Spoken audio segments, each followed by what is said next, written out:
This is a history channel, and today we are going to time travel back to the 14th century to the island of Bali.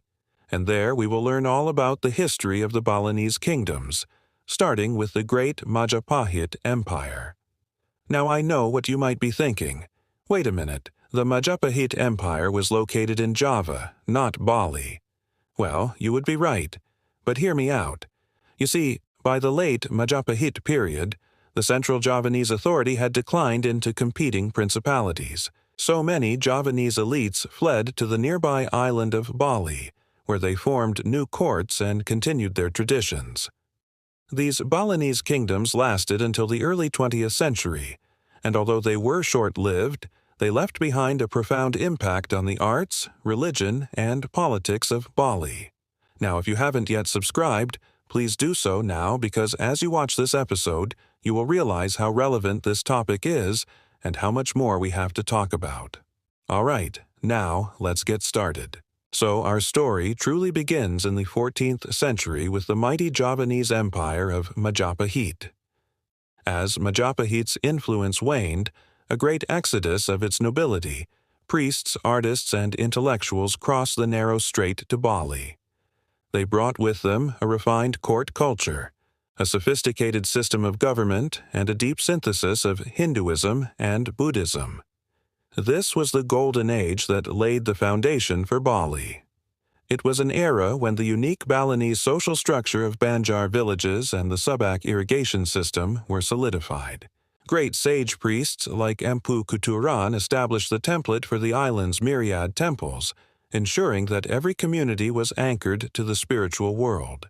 And speaking of the spiritual world, by the 16th century, Bali was home to 78 different kinds of priests dedicated to the complex rituals necessary to maintain harmony between the natural and supernatural realms.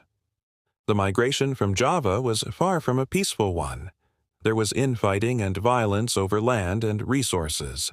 But the Balinese adapted and integrated the Javanese customs with their own indigenous traditions, resulting in a distinctive cultural synthesis that became the bedrock of Balinese society.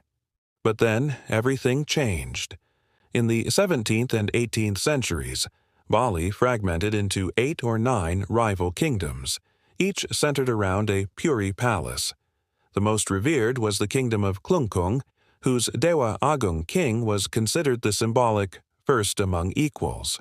But don't think of these kingdoms as weak. Their competition was fierce, and they constantly fought for supremacy. Warring kingdoms needed good warriors, so martial arts flourished. Traditional weapons like the sword, shield, and javelin were used alongside magical ones like the wily boomerang and hypnotic glow sticks. Dance drama was highly developed with masked dances depicting epic battles and heroic deeds. But wait, there's more. Although they were rivals, the kings recognized the need for cooperation on matters of religion and defense. Every 6 months they gathered at the Purasamuan Tiga for the Trimurti festival, a celebration of the 3 main gods of the Hindu trinity, Brahma, Vishnu, and Shiva. During the festival, the kings would swear oaths of friendship and make offerings to ensure peace and prosperity for their domains. But unfortunately, this fragile unity often broke down. Local cults and warlords destabilized the region and fanned nationalist sentiments. And then came the drought. By the mid-19th century, the rains failed and famine struck. Famine caused chaos. People migrated in search of food and water. Banditry and rebellion spread across the island. And then came the Dutch. You see, by the 1880s, the Dutch East Indies Company had expanded its colonial rule from Java to Bali. Now, some Balinese rulers saw the Dutch as allies against their rivals, while others resisted them fiercely. The Dutch were eager to exploit Bali's resources and people. They coerced farmers to grow cash crops like sugar and tobacco. They forced miners to extract tin and other metals, and they set up discriminatory legal codes that favored the colonizers. To resist the Dutch, the Balinese had to unite. Now, in the face of foreign domination, the petty squabbles between the kingdoms seemed meaningless. So in 1906, they made a last stand. You see, by 1906, the Dutch had conquered most of Bali, except for the kingdom of Badung in southern Bali. The Balinese king, Anak Agung Made, realized that resistance was futile, but he refused to surrender. Instead, he decided to fight to the death in a mass suicide pact called the Puputan. The word Puputan means to finish or to complete. It was a desperate gamble, a chance to preserve Balinese dignity and independence, however briefly. On the morning of the battle, the Balinese families put on their finest white ceremonial clothes, the white symbolizing peace and unity. They offered prayers to their ancestors and gods, and then they marched together toward the Dutch military base in Denpasar. They carried no weapons except for ceremonial daggers and kris. They walked defiantly, calmly, serenely, even as the Dutch opened fire. Men, women, and children fell down in rows, but still they moved forward until every single one of them was dead. The Dutch were shocked by the Balinese courage and resolve. They had expected resistance, but never anything like this before. They reported that the Balinese were singing and dancing as they died, that they welcomed death as a release from suffering, that they preferred death to slavery. After the battle, the Dutch took control of the rest of Bali and deported many of the survivors to remote areas of the island. But they could not erase the memory of the Puputan. In fact, in 1908, another Puputan occurred in the kingdom of Klungkung. The Balinese king, Anak Agung Gede Sukranagara, wanted to avenge the fall of Badung and drive the Dutch back into the sea. He rallied his neighbors and launched a surprise attack on the Dutch military post in Klungkung. But once again, the result was the same. The Balinese fought bravely, but they were overwhelmed by the Dutch firepower.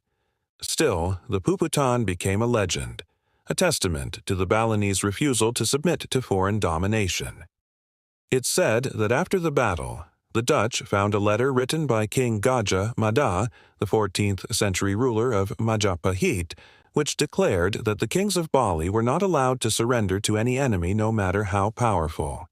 It may be a myth, but it embodies the spirit of the Balinese. Although the kingdoms are gone, their palaces now silent monuments. Their legacy is everywhere. It lives in the rhythm of the gamelan, the scent of incense in 1,000 temples, and the daily offerings placed with care. The story of the kingdoms is not a closed book. It is a living prayer, whispered on the wind that rustles through the sacred frangipani trees. The Dutch colonial rule lasted until the end of World War II. After Indonesia proclaimed its independence in 1945, Bali became part of the new nation. In 1946, the island was divided between the Indonesian Republic and the Kingdom of Netherlands. The western part was occupied by the Dutch and the eastern part was controlled by the Indonesians.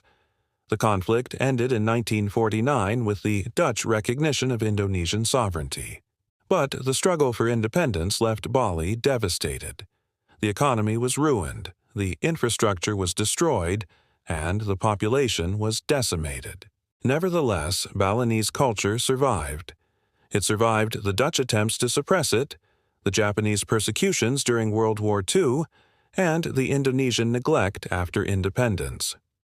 It survived because it was rooted in the everyday lives of the people, in their rituals, their crafts, their art forms. It survived because it was not just a set of beliefs or practices, but a way of life. Today, Bali is one of the most popular tourist destinations in the world. Its beaches, its temples, its rice paddies, its handicrafts draw millions of visitors every year. But Bali is more than just a scenic island. It is a place where ancient traditions meet modern challenges, where spiritual values shape political decisions, where cultural diversity enriches daily life. If you want to know more about the history of Southeast Asia, please subscribe. See you next time.